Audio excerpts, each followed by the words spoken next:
Olá, meu nome é Breno Marques e hoje nós iremos falar sobre oligopólio. Oligopólio é uma estrutura de mercado em que poucas empresas controlam um tipo de mercado. E quanto maior a concentração desse mercado nessas poucas empresas, menor vai ser a concorrência que elas vão ter que enfrentar. E quanto menor a concorrência, pior para os consumidores e melhor para as empresas, já que podem vender produtos mais caros e com menos qualidade. O oligopólio possui dois tipos referentes ao produto ofertado: o oligopólio puro e o oligopólio diferenciado. O puro é o que produtos oferecidos por empresas diferentes são completamente iguais, como, por exemplo, o mercado de cimento, metal e até agências bancárias. Já o diferenciado tem produtos oferecidos por empresas diferentes com algumas diferenças, mas possuem a mesma finalidade e ou função, como, por exemplo, o mercado de informática, cervejas e automóveis. No Brasil, o mercado de telecomunicações, existe apenas 4 empresas que controlam todo o mercado: a Oi, a TIM, a Claro e a Vivo. E também no mercado de cerveja, a gente tem um oligopólio ali entre a Ambev, Petrópolis, Brasil Kirin, Heineken. No entanto, no mercado de telecomunicações, temos a Anatel, que regula e monitora as 4 grandes empresas, para que não atuem apenas em grandes polos consumidores, como São Paulo e Belo Horizonte, e atuem também em áreas com menor densidade demográfica, como Amazonas e áreas do interior dos estados. Mesmo que as empresas tenham um pouco de prejuízo. Claro que tudo isso é uma teoria. Se for comparar a qualidade dos serviços oferecidos no interior do Maranhão com as capitais de São Paulo, podemos perceber uma grande diferença. As jogadas empresariais, elas são uma forma de estudar o oligopólio. Nela tem o trust, que é uma manobra empresarial em que duas ou mais empresas que já possuem grande parte do mercado se fundem para assegurar o controle, estabelecendo preços para obter mais lucro.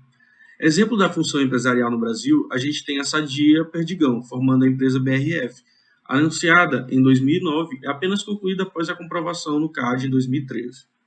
O holding é uma manobra empresarial que basicamente é um trust mais disfarçado, uma empresa-mãe com controle acionário de outras empresas.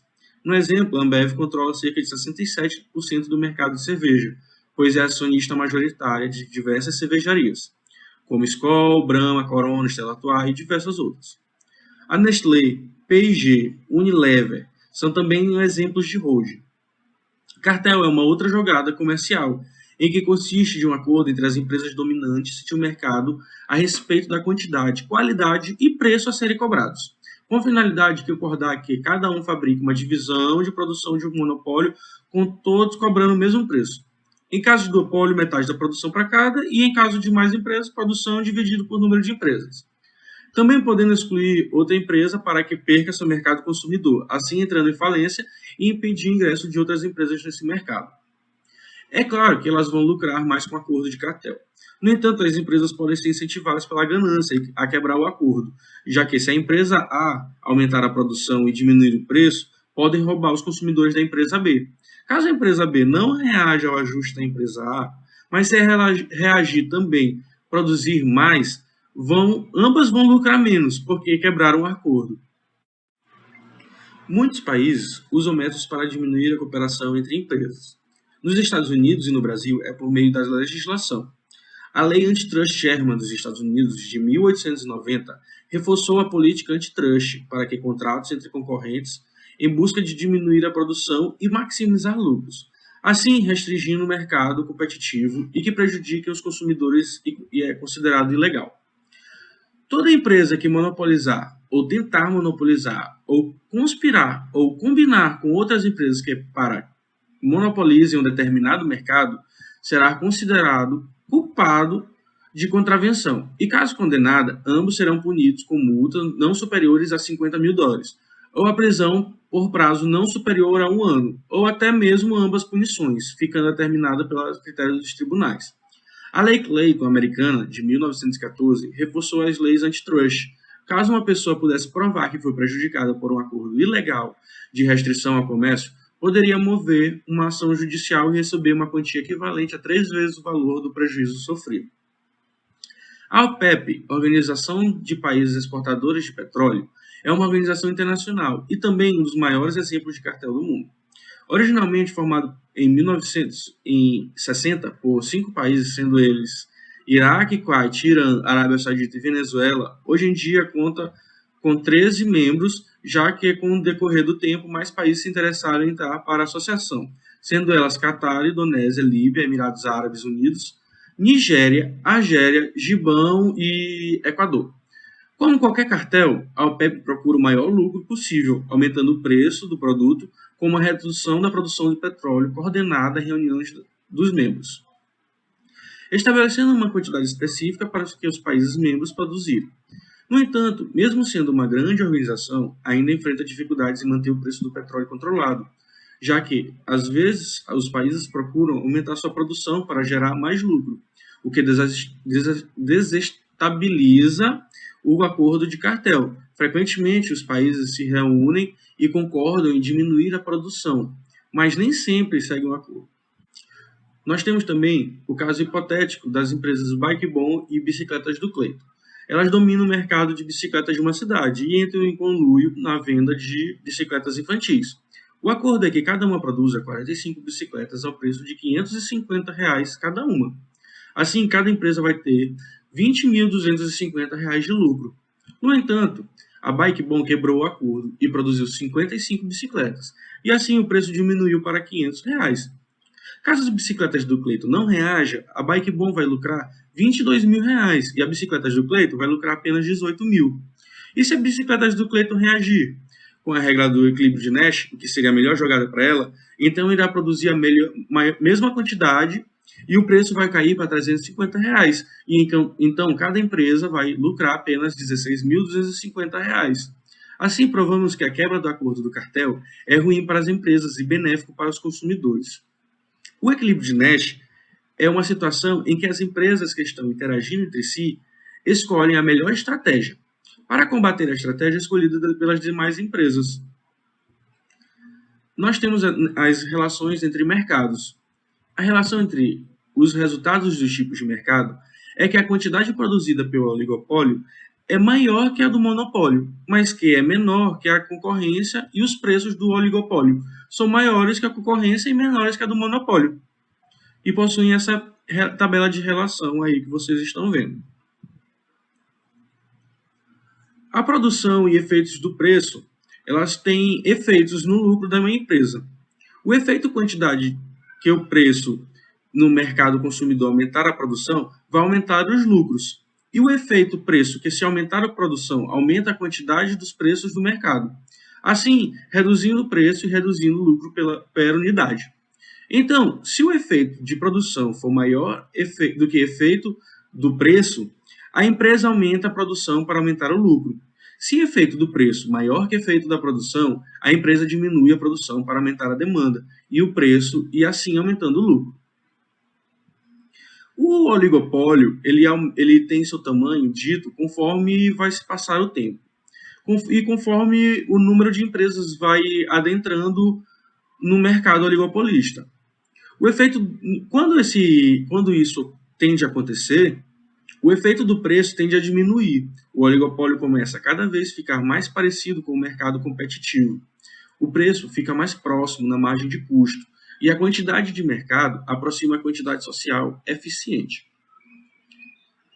Dentro do oligopólio, nós temos a teoria dos jogos, que é uma teoria criada para ajudar a entender como funciona o oligopólio e situações em que os jogadores interagem entre si e se comportam estrategicamente buscando maiores lucros. Eles têm uma estratégia dominante. É a melhor estratégia para um jogador em um jogo, independente da estratégia escolhida pelos demais. E tem o dilema dos prisioneiros, um jogo entre dois prisioneiros, que ilustra por que é difícil manter a cooperação, mesmo que ela é benéfica para ambos. No dilema dos prisioneiros, nós temos um exemplo básico. A polícia capturou Breno e Marcos, dois supostos assaltantes de uma joalheria, mas só tem provas suficientes para condenar cada um deles por 6 meses. Assim, a polícia separa os dois e começa o interrogatório e propõe para cada um deles o seguinte acordo: se confessar e acusar seu parceiro, você será solto. Se não confessar, mas seu parceiro acusar você, receberá 10 anos de prisão. Se ambos confessarem, cada um receberá 5 anos de prisão. Aqui, a confessar é a estratégia dominante para os dois prisioneiros e também o equilíbrio de Nash. Tende a ser o que os dois confessem. Qual seria o resultado mais provável? Tanto Breno quanto Marcos confessem e cada um recebam 5 anos de prisão. O que seria melhor? Que ambos permanecessem em silêncio. Mesmo se tivesse combinado anteriormente que ambos ficariam calados, a lógica do alto interesse toma conta e pode levá-los a confessar para tentar ser solto. Outro exemplo aplicado seria o de 2 postos de gasolina.